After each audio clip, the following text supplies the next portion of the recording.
Hello everyone and welcome to a new episode of the SAP Tech Talks podcast, the podcast that explores the latest innovations, trends and best practices in the world of SAP. I'm your host, Hanna Klein, Senior Project Administrator at EPAM Systems and the coordinator of the SAP Tech Talks community. We've decided to make this episode a special one and invited Dmitry Frydliand, the head of the SAP Competency Center at EPAM Systems and the founder of the SAP Tech Talks community, as our guest today. Before we dive in, I want to mention that this episode will take the form of a Q&A session. We asked you, our listeners, to share the questions you'd like Dmitry to address, and today we are going to discuss all of them. Hi Dmitry, it's a pleasure to have you here. Could you please introduce yourself to our audience and share a few words about your career path and professional focus? Hello Hanna, hello everyone.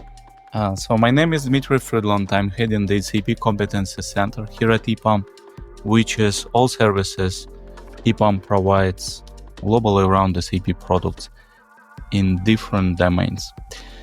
So I have been doing SAP since my university when my diploma was around SAP. Then at some point I started my career path as a consultant as DMM, then used to work for many years as an architect, supporting multiple SAP products, then implementing those products. And then 6.5 years ago, I joined EPAM. Okay, let's get down to the main part, the questions from our audience. And the first question, I would say it's rather tricky. SAP technologies, is it the fading past or the bright future? Well, I have been doing SAP the whole my professional life. So more than 20 years, almost 25. And for the whole past, SAP was growing like hell. Obviously, there were different periods. And sometimes that was growing, sometimes that was more or less flat. But I believe the last 3 to 4 years are very successful for SAP. And because of this, and also because of the SAP vision, I strongly believe that SAP technologies and SAP products, for now, is the bright future. And maybe just to add, so if you look at the SAP results, for the first 3 quarters of this year and for the past years, you would see that even so SAP is one of the biggest companies in the world, and de facto the biggest company in Germany, as an example, they are still growing. And I believe today, or maybe a couple of days before, there was the maximum share price for SAP of all time. And all these are indicators of the bright future of SAP, at least for me.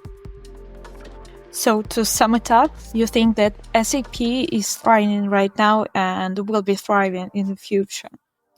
And what do you think makes SAP so special? Why are world-leading companies choosing SAP solutions?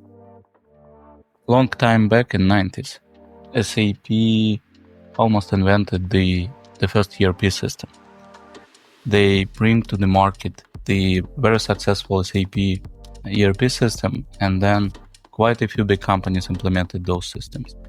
And nowadays, there is a huge cost for those companies to get out of SAP and re-implement a different ERP system, even if they want to. So the reason number one is basically the huge transactional cost for big companies to get out of SAP. The second aspect of this success is continuous growing of SAP as a product company. They started as a one product, but today if you go to the SAP website, you would see more than 270 different products and technologies, all enterprise level, which support companies to run their business. So the aspect number two of this success is the continuous growth of the SAP as a product company and enabling new capabilities for companies to run their business in a more smooth and success way. So I believe those two are the main areas explaining why SAP is so successful nowadays. Well, it sounds like a very clever and thought-through strategy for developing business. Also, it's not a big secret that EPAM is a long-term SAP partner, and our listeners would like to know what strategies are we pursuing in developing our partnership with SAP. I think we're a bit unique. I mean EPAM, because we are one of the least companies who interact with SAP in 3 different roles. So first of all, we are SAP client.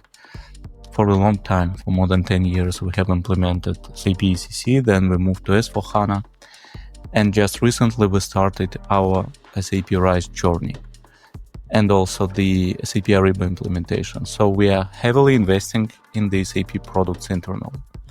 The second role of EPAM is SAP vendorship. We are the global supplier of SAP. We do have a huge team providing software implementation and engineering services for SAP. And yes, we are one of the oldest in this area, started our services for SAP in 1997, so 27 years ago. And I still have some contracts on my desk, which have been signed by the founder of EPAM, Arkady Dobkin, from our side, and the founder of SAP, Hasa Platner, from that side, from the SAP side. And the role number 3 is SAP partner, and we are partner of SAP in multiple regions and multiple countries, and providing implementation services around SAP products for the other than SAP customers. And all 3 roles, all 3 directions are growing, and even for the last years, even so the global economy is more or less flat, all 3 directions for EPAM are growing.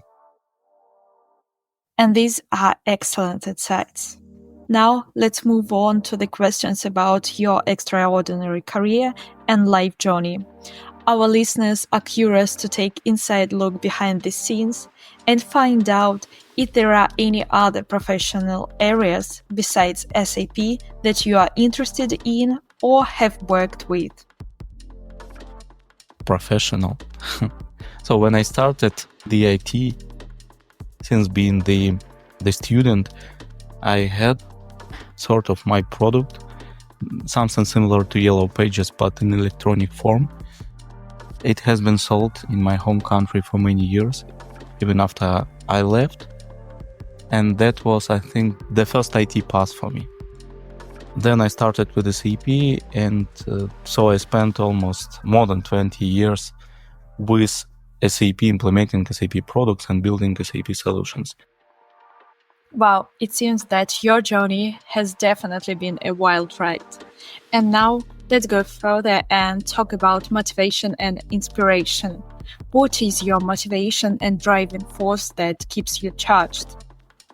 Well, it's a good question. So probably I do have enough inner power, and when I have free time, and I usually don't have free time, but just in case I have 5 minutes free, I feel myself a bit guilty not doing anything, and always trying to find some sort of profit for myself or for the company, which I can bring for these 5 minutes. And I think the motivation around this would always be a result. So I just want to bring some sort of result for every minute of my life. And I'm trying to surround myself with the result-oriented people. So people who have enough inner energy to bring result, who don't need to be followed for each and every minute on the task-based.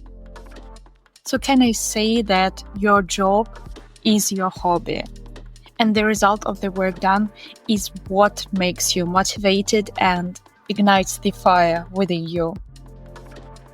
Absolutely, not everything. Obviously, even if you spend like 12 hours with your work, then probably you are not enjoying each and every minute.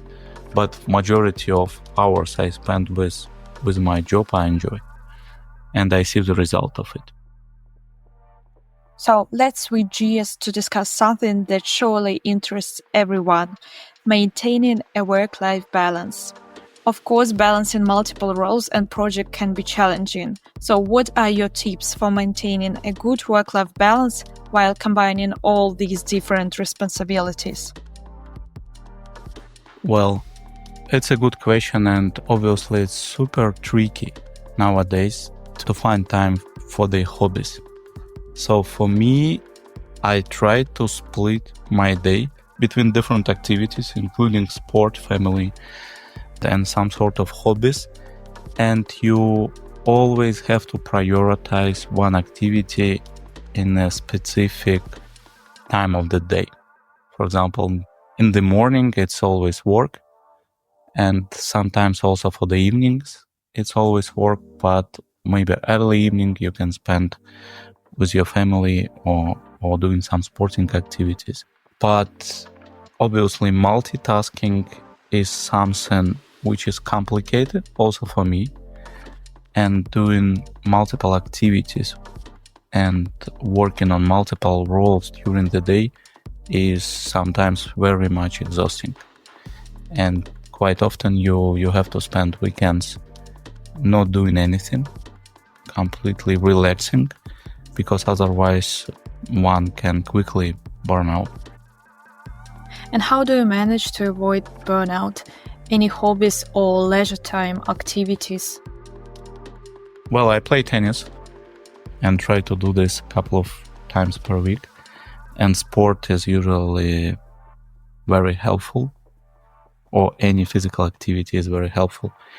I play poker with my friends, which is also very much relaxing and also funny.